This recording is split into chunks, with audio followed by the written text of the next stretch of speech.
America's favorite place to watch football is Stadium Swim. Located at the Circa Resort and Casino in Las Vegas. Catch all the biggest games at a viewing experience built for sports fans. Chill in one of our 6 pools on 3 different levels for a perfect view of our massive screen. Touchdown! Plenty of seating options from cozy day beds to private, temperature-controlled cabanas. Stadium Swim. Book your spot today at circalasvegas.com. Is your vehicle stopping like it should? Does it squeal or grind when you brake? Don't miss out on summer brake deals at O'Reilly Auto Parts. O'Reilly Auto Parts. You're listening to the Archaeology Podcast Network.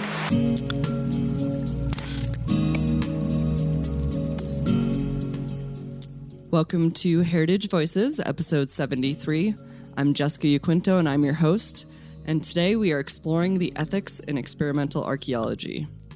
Before we begin, I'd like to honor and acknowledge that the lands I'm recording on today are part of the Nooch, or Ute Peoples Treaty Lands, the Dinétah, and the ancestral Puebloan homeland. So today we have a panel episode, so I'm going to ask the panel members to introduce themselves. So, Angela, would you like to get us started? Aloha mai kako. My name is Angela Neller, and I'm the curator at the Wanapum Heritage Center. I'm calling in from Ellensburg, Washington, which is the lands of the Kittitas Band of the Yakama Nation. I'm a museum curator. I have over 33 years of experience working in archaeology and museums, and I'm excited to be here. Hello, everybody. My name is Jason Yonker. I am a citizen and chief of the Coquille Indian tribe. Also associate professor here in anthropology at the University of Oregon and the assistant vice president and advisor to the president for sovereignty and government-to-government relations. Hi, everyone. I'm Jaleesa Kenyon, and I am the social sciences librarian at the University of Idaho.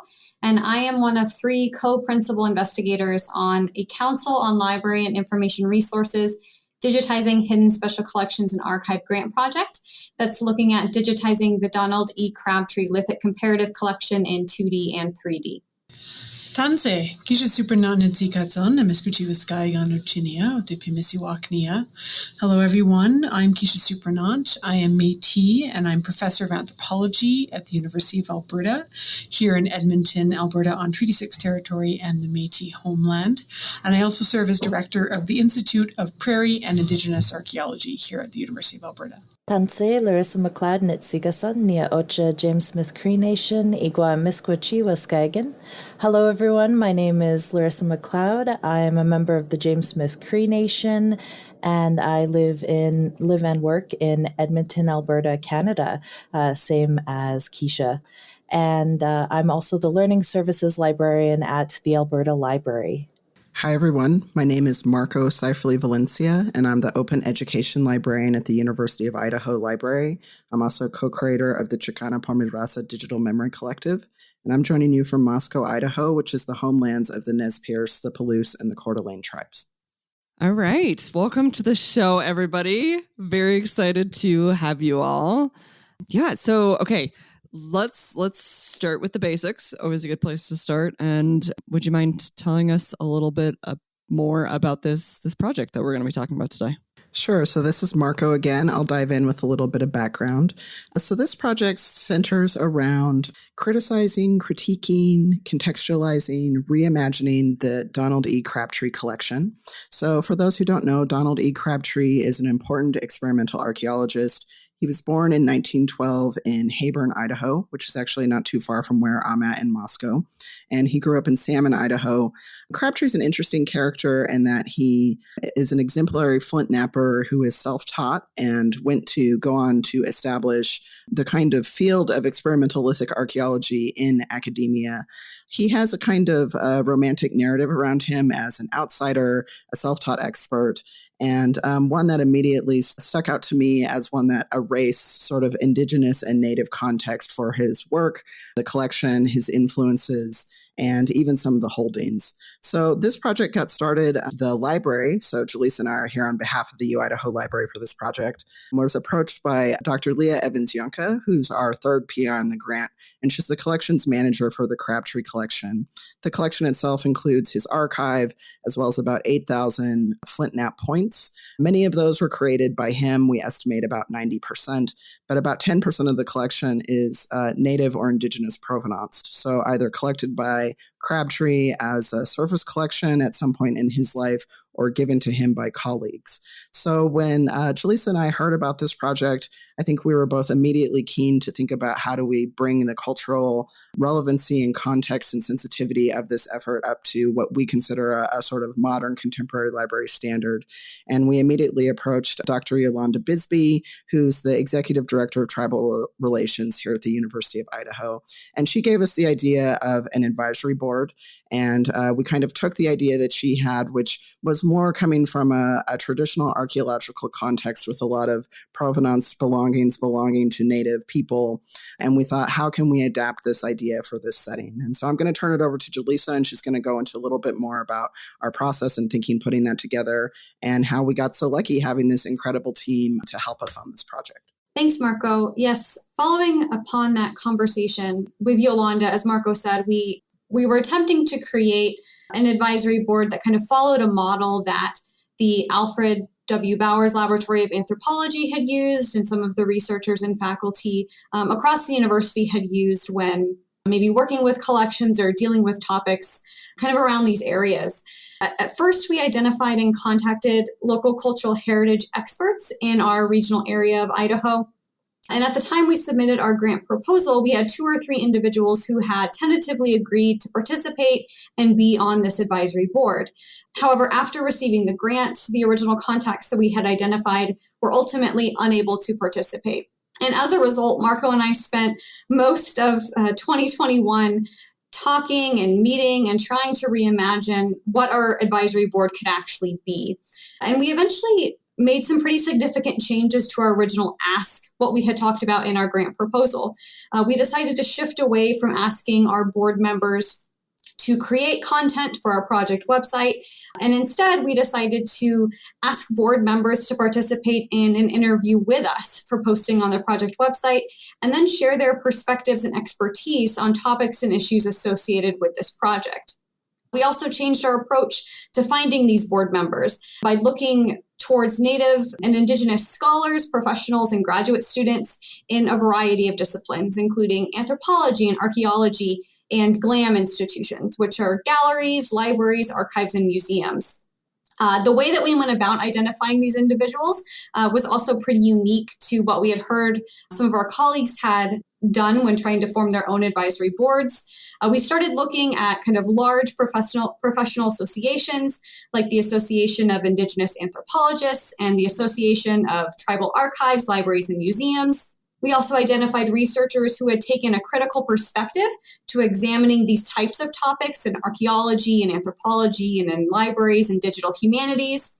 And then finally, we really utilized some of the ongoing conversations on social media and Twitter in particular, looking for these individuals and folks who were talking about topics around cultural appropriation and critical anthropology, archaeology, and librarianship to identify others who were interested in this type of work. So we pulled together lots of names from all of those different areas and sent some emails to potential members who we thought might be interested in being part of this, or at least learning more.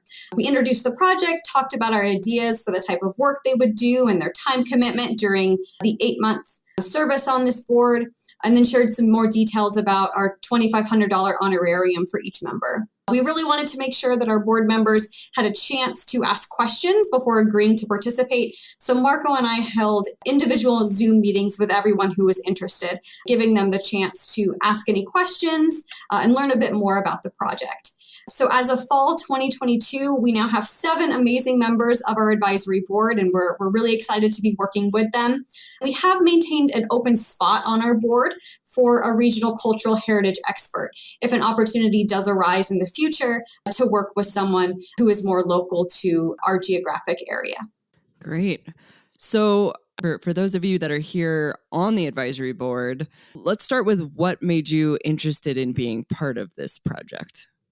So I think one of the things that really drew me to this project was the engagement around a collection which was created by an experimental archaeologist, someone who was a renowned flint knapper, and the opportunity to really question the ethics of where that knowledge came from, how it's engaged, and what do you do with a collection like that? So much of the conversation we've been seeing is around belongings and ancestors that come from Indigenous landscapes.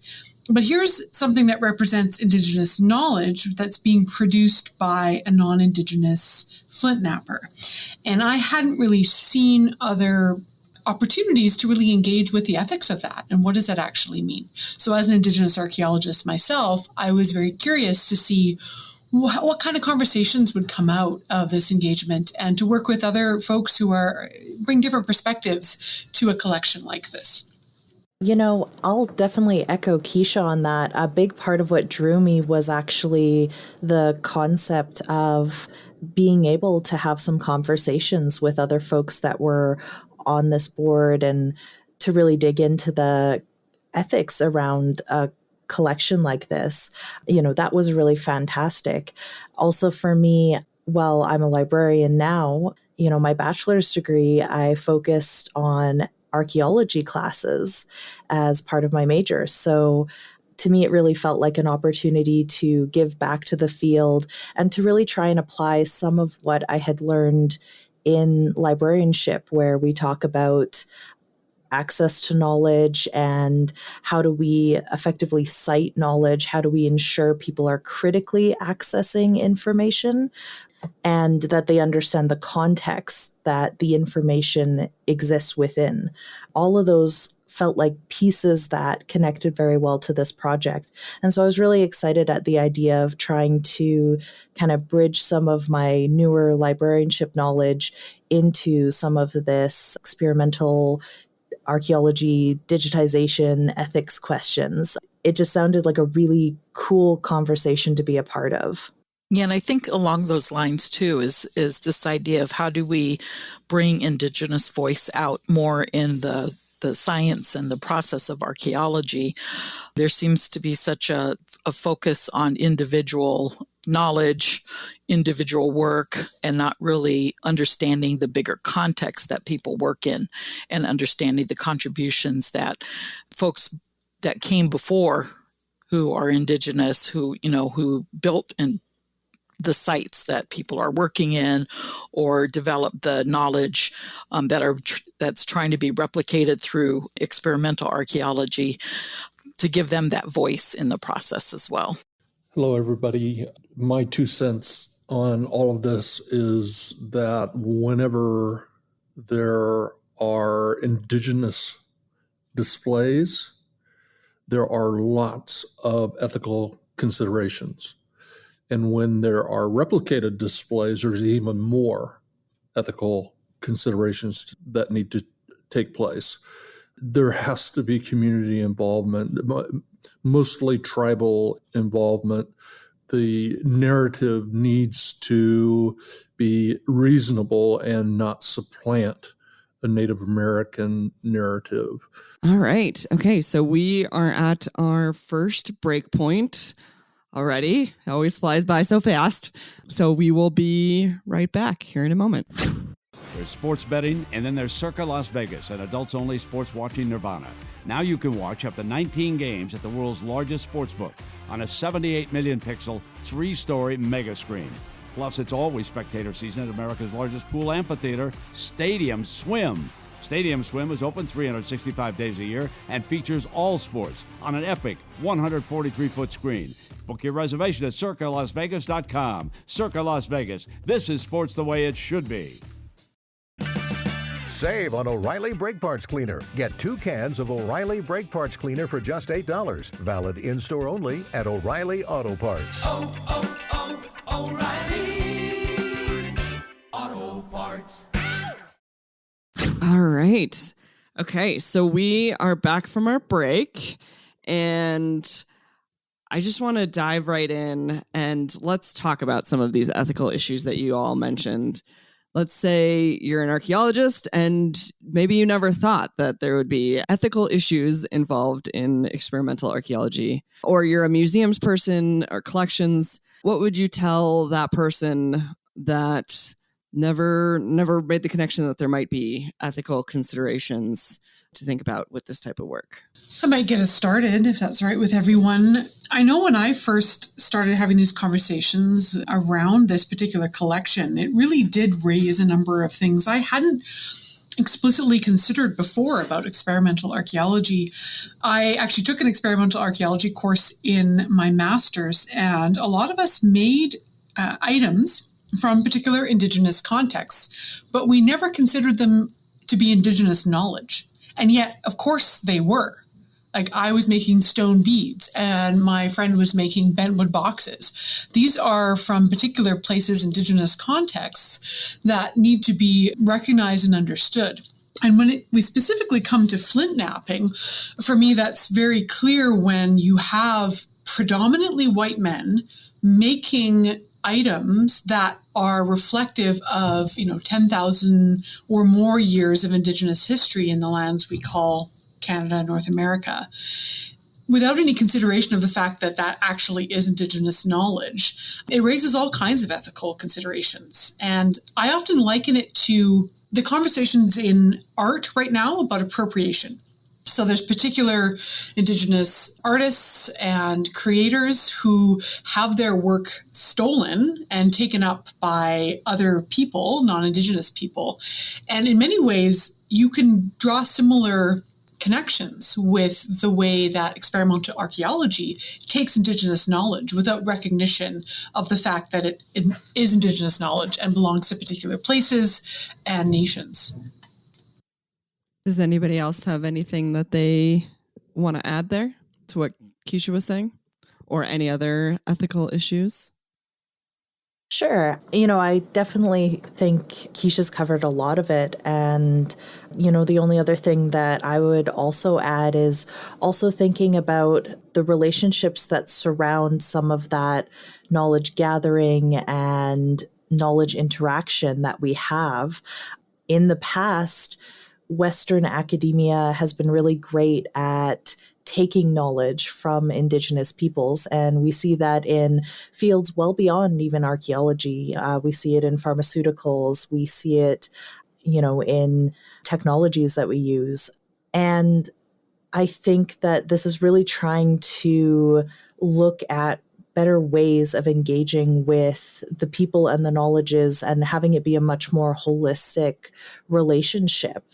So, looking at the ethics of how do we engage with people, and particularly when we're talking about knowledges that, colonial forces have tried to remove from their culture and their way of life, and the importance of re-engaging communities in those knowledges and their caretaking is, I think, really important. But it also needs to not come from a place where scholars are acting as though they're benevolent saviors. This really is just attempting to improve some of the past harm that has been caused. It's not actually a cause for celebration yet. It's really just making good on some of the injuries that have been caused in the past, I would say. So it's trying to balance those as well, ethically trying to make sure that we're not becoming blind to the fact that this is not benevolent saviorship on the part of scholars either. It's just doing the right thing that probably should have been done from the start if we had known better. I'll just add that to say that I absolutely agree. And I think from the library's perspective, Jaleesa and I wanted to make sure that we didn't unthinkingly re-perpetuate the narratives and the harm in those narratives in the sort of process of just kind of trying to digitize this collection without providing any further context. And it's been really interesting for me coming into this with no formal archaeology or anthropology background, and to have kind of what we might call in like Buddhism, like a beginner's mind. And so having a sort of a very just sort of not necessarily fresh, but a uneducated, I guess, kind of look at this. And so I was most familiar with experimental archaeology through entertainment, like TV shows, the survivalist types of TV shows where people are emulating quote unquote primitive techniques. And I feel like that helped me to understand how a layperson might appreciate this collection, but also how they might unknowingly just sort of accept all those false narratives and damaging narratives that were sort of submerged, the ones that were clearly stated. Like I think there's quite a bit in this collection that has value in terms of the lithics and the technology and the collection of indigenous belongings, but there is also a lot of harm in the way it's been presented and discussed so far, and particularly in the ways it erases indigenous knowledge and lineages. I think I would add to what Marco was saying is I really appreciate the direction that the project is taking to really contextualize the collection within a broader perspective. And I think what he was just talking about really speaks to also the history of archaeology and academia and the movement we're, moving towards that director of more engaged archaeology, more recognition of indigenous values and histories and context in the work that we do, more collaboration. And so hopefully we're making that change in the field and the profession to be more inclusive of the, what I think Jason was speaking to, the narratives and the knowledge, and respecting that that's where our understanding comes from. Yeah. So how, within this project, how exactly are you guys approaching that? So let's say, how does this look different than a project that is not grappling with those ethics issues? I'll jump in with a little bit about that, and Jaleesa, if you have any thoughts, and then we can turn over to the board and they can comment how well we're doing on these aims. If you look at what's out there on Crabtree right now, it's a narrative that I personally find pretty frustrating. It's a sort of narrative that contains a lot of stereotypes about Native people. And so if you look at any of the scholarship or writing on Crabtree, it's kind of a story of a singular white genius who happens upon a lost quasi-primitive technology, and he, through his own genius, excellence, creativity, and vision, produces something spectacular, produces a whole discipline, and produces a whole way of understanding lithics. And I think that there's a kind of veneration of Crabtree as a singular genius that doesn't, as we've discussed, include that sort of complete context that he was operating in, both in his time, as well as the context that a contemporary institution has a responsibility to present a more complete and thorough and accurate cultural context. The University of Idaho is a land-grant university that is on unceded territory. And so for me, as a Native person working in this context, if I was going to be affiliated with this project, it was very important that we didn't just reproduce it as it had been. And so I think that's the critical perspective that Jaleesa and I knew that we wanted to bring to this project, but also understood that in our personal and professional capacities, we weren't prepared to do that on our own. And I don't really think anybody, even someone with expertise in this background, is prepared to take on the work that a 7-person advisory board could do, the vision that they could give. But I think Jaleesa and I felt particularly aware of the ways that we were sort of out of our depth in content expertise, but understanding from our own work as librarians and some of the motion in that discipline towards counterstory, towards contextualizing, and towards sort of actively resisting the white supremacy of the institution and the reproduction of damaging collections as a sort of norm and just default way of doing it. So the sort of compact answer is, a reproduction of the status quo of the way we've talked about Crabtree is me to one that would continue to have some harm and some erasure, and also is one that's sort of outdated. It's not the way that I think that we should talk about a collection like this in 2020, which is when we were writing our grant. And kind of thinking a little bit more about some of the things, some of the discussions that we're trying to have, that really hadn't been considered when looking at this collection in the past, which it had never been digitized, but it had been talked about and shared on the website, or people had talked about, or shared on the university's website, or talked about kind of in research and kind of general interest circles, is thinking about how do we talk about the items that Crabtree created himself with his own hands, building upon, appropriating, emulating, kind of experimenting with Native and Indigenous knowledge versus the actual Native and Indigenous artifacts in the collection that are currently unprovenanced, either because he surface collected them, or they were looted, or they were given to him. Is how do we talk about kind of both sets of things that are in this collection? And one of the things that we've been kind of talking about with our advisory board members in some of our early meetings in the fall of 2022, as well as in our individual interviews with them, is how do we, and even should we, share the Native and Indigenous items in this collection on the project website? We are digitizing all of the items in this collection, all of the stone flint-knapped points in 2D by taking photos. But for those 10% that are Native and Indigenous items that are unprovenanced, should we post those photos on the project website? Should we be making 3D models of a subset of these items, which we are doing for the grant? Should we be doing that for these unprovenanced Native and Indigenous items and posting them on the project website? What might be the benefits of that? What harm might come from that? And so fostering those discussions around those topics with our advisory board members, Marco and I are seeing as a way to kind of do this type of digitization work differently.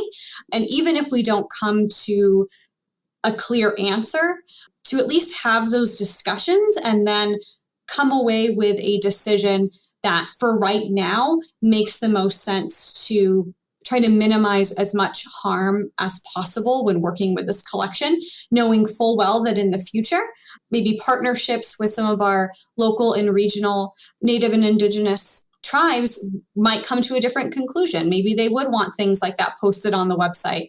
Maybe they'll have a different idea. So right now, just having those discussions and figuring out what can we do to change how the collection's been talked about and minimize any future harm through kind of the decisions that we're making. All right. And we are lucky enough that we had another advisory board member who's joined us in this conversation. So Richie, would you mind introducing yourself and then talking about what got you interested in joining this board? Sure. My name is Richie Myers. I am an Oglala Lakota tribal member on top of being a cultural anthropologist, and currently work for the U.S. Forest here in the Black Hills National Forest in South Dakota. I am the tribal relations specialist. It's a fairly new position for me as of September. As far as my interest and kind of segue into the project, I'm honestly drawing a blank as to the real nitty-gritty particulars, but I was happy to join. The idea of, I guess, cultural representation and the complexity of trying to do justice to obviously historical injustice, and to amend all of that with a more appropriate collaborative responses is optimum in most settings dealing with Native people. And so the project and all of the parts to it are really fascinating to me. So I'm just happy to provide any kind of intellectual thoughts to it. Thank you. We are at our second break point, so we will be right back here in a second. Stay cool and choose from over 40 in-stock ceiling fans for under $100, plus an 11% rebate at Menards. We carry the largest selection of in-stock Hunter ceiling fans, available in a variety of designs, finishes, and features. Create the perfect look and lighting for any room with a new Hunter ceiling fan. Visit Menards.com and view our entire selection of Hunter ceiling fans, plus the weekly flyer and other great deals going on now. Save big money at Menards. Save on O'Reilly Brake Parts Cleaner. Get 2 cans of O'Reilly Brake Parts Cleaner for just $8. Valid in-store only at O'Reilly Auto Parts. O'Reilly Auto Parts. All right, and we are back from our break. So we've heard from Jalissa and Marco about the project and ethics, but let's hear from the advisory board members about how they see the ethics being addressed in this project. I think the broadening of the narrative and increasing kind of the scope of how Crabtree is talked about in particular is really interesting to me, because, I think we're having a much broader conversation about how we remember history and who gets sort of celebrated.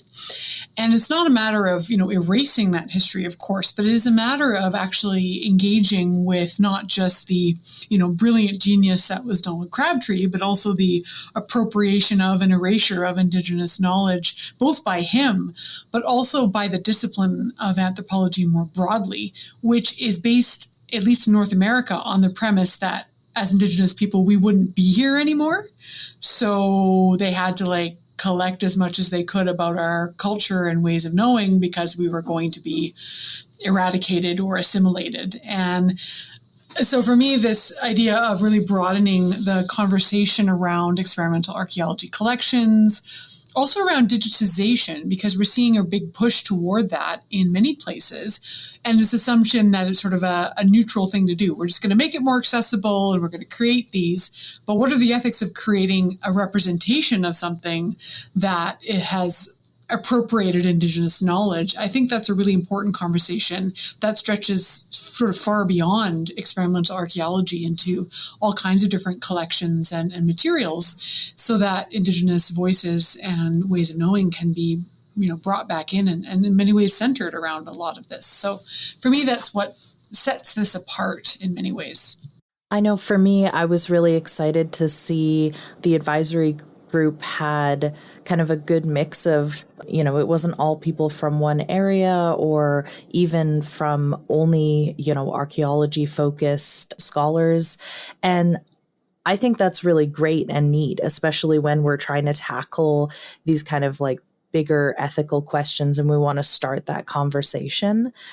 So I was really excited that they were willing to be a bit more open to who was going to be on their advisory board than I've seen other projects necessarily do. So, I think to me, that was a really good sign that they were actually open to having these ethical conversations and were willing to, as they were talking, willing to not necessarily find the right answer forever, just working to find the right answer for now.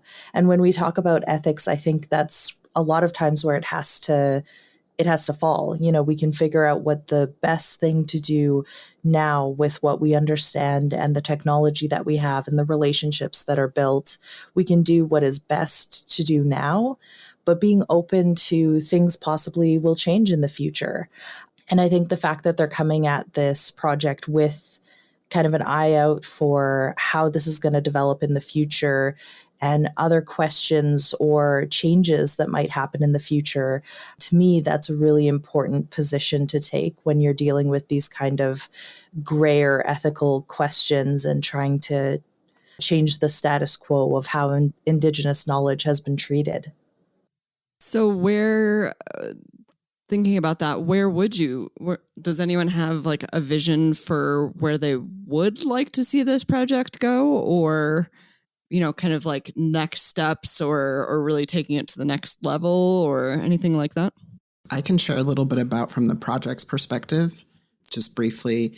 Some of the things that we're thinking about is how we can continue conversation with Native and Indigenous communities moving forward, even after the grant project comes to an end. So, those in the academy might be familiar with the kind of model of getting a grant for a project. It runs for 2 or 3 years. Sometimes those projects are continued to be funded by recurring grants. This one, we don't foresee doing that. So we've established the digitization process. We will create a website that shares the materials that we've scanned and also host these interviews and other contexts as we are able to create it, including some of the K through 12 resources we're going to make. But one of our goals, and actually ask for the advisory board to help us brainstorm on, is what would meaningful community engagement look like for this site going forward. So I think one of the most exciting and maybe impossible in some situations kind of vision is that this in some way facilitates repatriation, or if not repatriation, then re-identification of provenance, of belonging, of connection of the native items in the collection back to the places and the people that they belong. So that is, I think, like I said, a very lofty goal, a challenging goal. And so I don't want to at all be saying that that's what we're promising that we're going to do. But I think that's what our eye is towards. How can we facilitate that? And how can we facilitate a continuing conversation that centers Native perspectives and a contemporary understanding of Natives as contemporary people and also people who have been here since time immemorial with sophisticated technology. And so I think keeping an eye on how we can keep building relationships with Native communities, how we can facilitate repatriation, and how we can also keep respecting the relationships with our advisory board members. So one of our members, Bonnie Newsome, she's not here today, but she had the idea of putting a time limit on the interviews because she said, what she thinks about things right now, she's willing and happy to share, but 3 or 5 years down the line, her perspectives have hopefully evolved. And so I really appreciated sort of her thoughts of this as a kind of time capsule and the ways in which we would want to be sensitive to that and both preserve it going forward, but also try to have it be as sort of flexible and evolving as possible, while also understanding that we're working within a grant context with specific deliverables that then are sort of fixed once they're launched. I would really like to see this open up a conversation that goes far beyond this collection. And I think the approach that the team has taken to interviewing a diverse set of folks, Indigenous folks from different backgrounds and from different fields, will really bring a lot that other collections can look to for questions they might need to be asking about the collections that they have. And I also hope that it encourages experimental archaeologists who practice that method today, especially in contexts in Indigenous lands, really reflect on what that means and have a more critical engagement with this issue more broadly. And I think the way that this has been approached will really allow that hopefully to happen. And hopefully this podcast will help too. That's always my hope. And I'd like to add, I think, critical engagement with community too, to really understand, my understanding of experimental archaeology is this idea of learning techniques and processes and how you create, but the context is missing. What are those objects used for? Why is it better to flake something on this side versus this other side? How does that help in the actual contextual work of culture and living and the things that are done in communities? And so I would like to see, that hopefully the project then expands also to more collaborative relationships, more understanding from a cultural perspective of the techniques that are being seen, and not just from a Western, I think this would be good for an axe, so I think it's an axe. But really, truly getting true contextual information from the communities that develop that knowledge and use it. I think in addition to that community piece that Angela just said, I think about librarian community too, and how a sort of goal I would say for Jaleesa and I would be is if what we've done here can inspire librarians and archivists working on similar collections that have similar issues of erasure or appropriation, and to sort of show a model for how you don't have to have content expertise to put together a team and a process that can help you to provide some meaningful cultural context and to address some of these harms that happen in the institution. And so I think that would be one of our goals too, in terms of our discipline of librarianship, is just kind of inspiring people to think deeper about appropriation, erasure, hidden histories and knowledges, and what we have an ethical responsibility in our profession to make sure that we're not continuing those harms going forward. I might want to jump in if I can. One of the things that I do deal with here in my current position is looking at the government and the data that we have on place names, on a lot of different things involving culture, and what tribal communities in the plural sense around the area with the 16 tribes that work with the Black Hills. Each is different in their own way as a political entity, but those that are of the same cultural kind of baseline. There's Lakota language, there's Lakota culture, there's this idea that, erasure is happening. All of these things are going on as culture is transforming and changing at every instance. And this notion of preserving it, keeping it, holding on to it, it's a really fascinating topic because there are things that not everybody from said culture that is being kind of decimated by modernity are meant to be known by people of that culture as well. And so within this idea of communities, I live in my tribal community where my Teoshpai resides, and that idea of I don't speak for all of them. What does it mean for those of us who, again, in the advisory capacity are, I guess, the bridges or the fancy word being interlocutors to what are the challenges between mainstream concepts of Kantian notions of knowledge and museum artifacts and collections versus sacred in the body of literature on the secrecy of knowledge and what shouldn't be revealed to others within that culture, proprietary knowledge for different families within tribal communities. That stuff, it still exists in many communities, and there are other communities where things have been lost to the point that they rely upon external subject matter experts to figure out what are the artifacts and items and places that are considered sacred because that disconnect happened with either boarding schools or language loss or things of that sort. So all of those are really fascinating. And that's, I guess, again, going back to some of the reasons of why I'm really excited to be a part of this team. I also neglected to mention, I guess I'm the president-elect of the Association of Indigenous Anthropologists. In this next year, I think I just barely got used to 2022, but I guess that's 2023. Yeah, there are definitely things to mediate within tribal communities as well. Again, not everybody from said community that's being subjugated by, the amorphous blob of English-speaking modernity has access or should have access to knowledge about things that have different value in different spaces. Well, one thing that I was thinking about while you guys have all been talking today, there was a lot of talk about recentering on Indigenous perspectives, and that made me curious. Why do a project that focuses on Crabtree at all? Like, what is the benefit there as opposed to just having a project that's solely focused on Indigenous voices and Indigenous perspectives?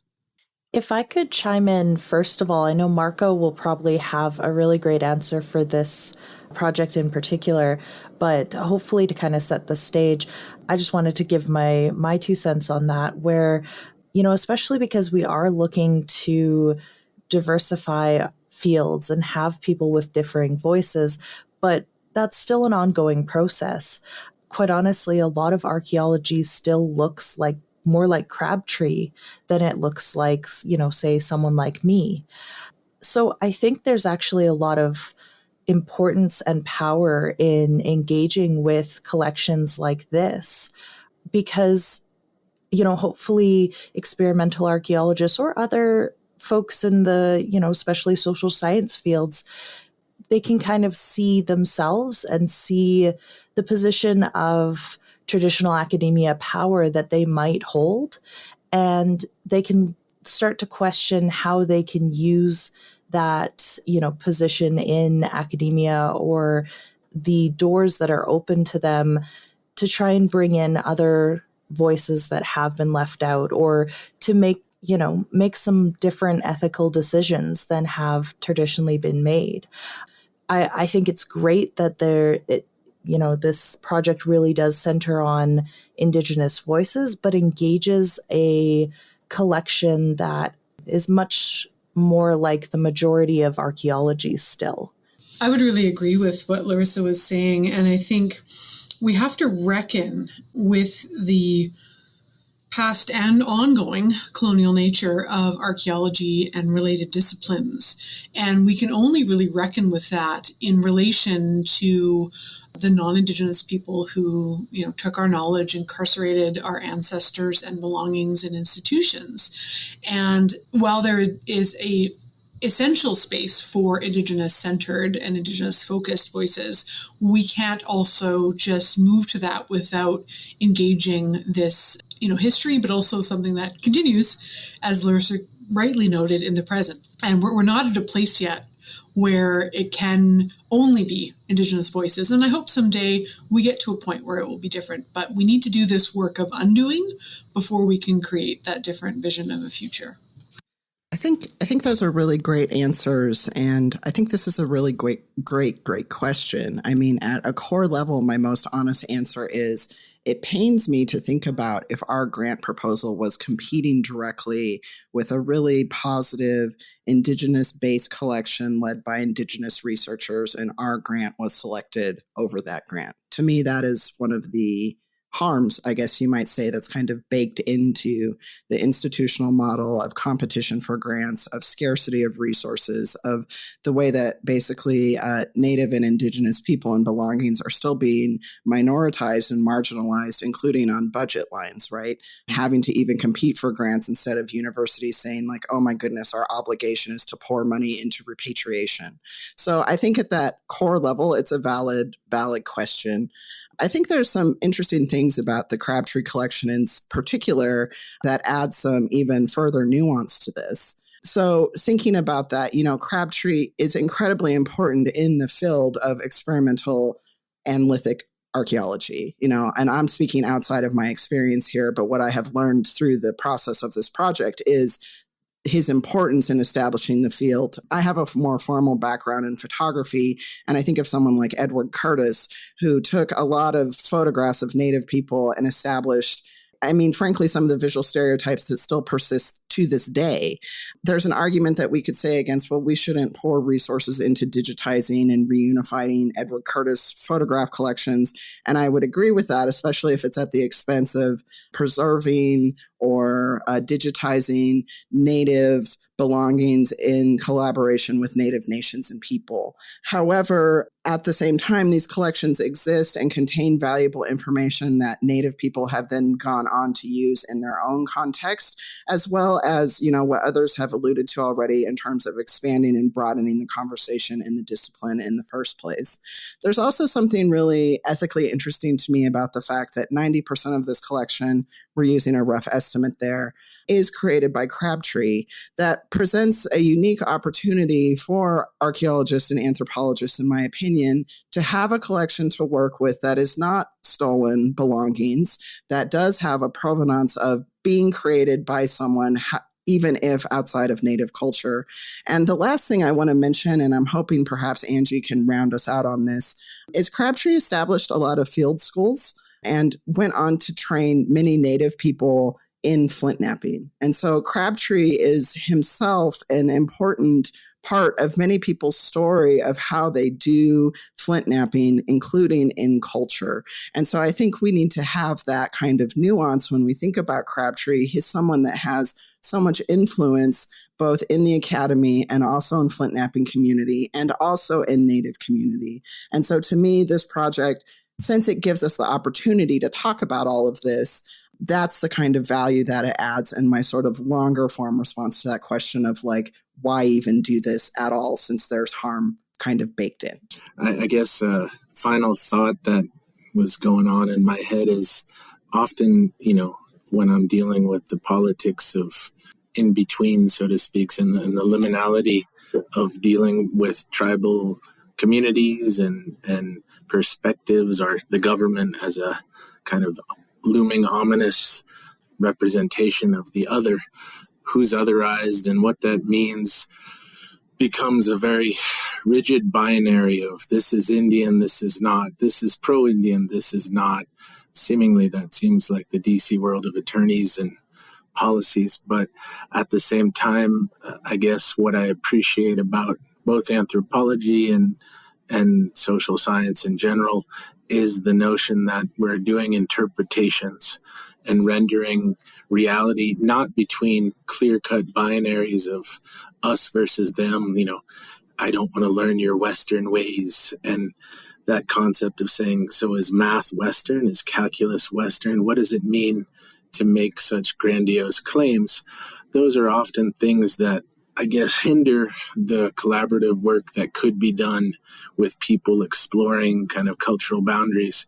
And so I think it's fascinating that Crabtree represents the really incredibly complicated nature of what is cultural collision and creating and co-constructing, in many cases, knowledge, but that idea of what knowledge is and who has access to it and more say in it, obviously that does fall within the kind of realm of identifying colonialism and imperialism and the voices that have neglected to include the marginalized. And so that is one of the beauties of this project, I think. And going back to anthropological perspectives within the history of the discipline, as of 2008, when I completed my dissertation research, there were under 100 PhD holding anthropologists who are federally recognized tribal members.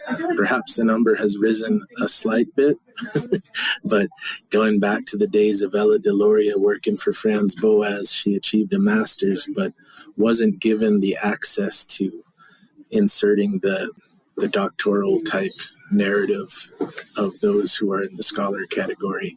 So it is a really interesting time, again, to bring all of the different disciplines forward in conversation and the type of research projects that exist these days, where you have multidisciplinary approaches, multiple mixed methods of research and things of that nature that often, the silos of academe can silence that. And again, just if I was trying to be a car salesman, one of the beauties of this advisory, as far as I can see, are that it is bringing a diverse background of people's kind of perspectives together to further these thoughts and to ideally keep going with complicating clean binaries.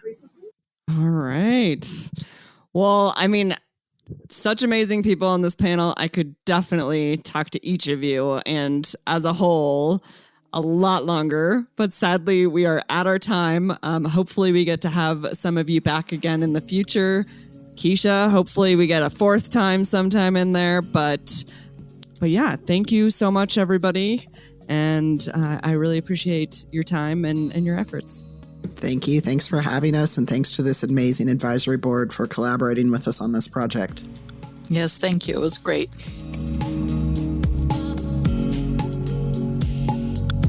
Thanks for listening to the Heritage Voices podcast. You can find show notes at www.archaeologypodcastnetwork.com/Heritage Voices. Please subscribe to the show on iTunes, Stitcher, or the Google Play Music Store. Also, please share with your friends or write us a review. Sharing and reviewing helps more people find the show and gets the perspectives of Heritage Voices' amazing guests out there into the world. Don't we just need more of that in anthropology and land management? If you have any more questions, comments, or show suggestions, please reach out to me at jessica@livingheritageanthropology.org. If you'd like to volunteer to be on the show as a guest or even a co-host, reach out to me as well, jessica@livingheritageanthropology.org. You can also follow more of what I'm doing on Facebook at Living Heritage Anthropology and the nonprofit Living Heritage Research Council, or on Twitter at Living Heritage A. As always, huge thank you to Lyle Belenkwa and Jason Nez for their collaboration on our incredible logo.